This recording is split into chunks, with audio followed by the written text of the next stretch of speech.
নামাজ পড়ার উদ্দেশ্য কি, কোন কারণে পড়ব?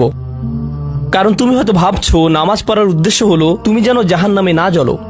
নামাজ পড়ার উদ্দেশ্য হলো তুমি যদি নামাজ না পড়ো আল্লাহ তোমাকে ঘৃণা করবেন।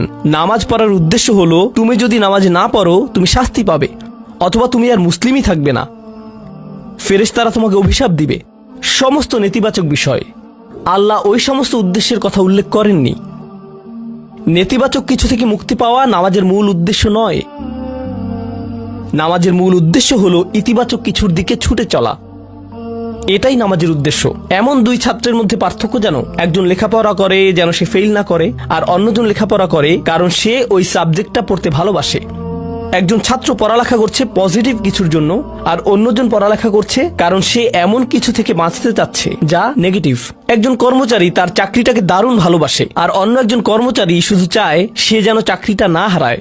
তারা একই চাকরি করছে, একেবারে অভিন্ন চাকরি, কিন্তু একজন চাকরিটা করতে পেরে কি যে খুশি, কত যে আনন্দ তার, আর অন্যজন খুবই হতাশ, সবসময় মনমরা ভাব। কেন?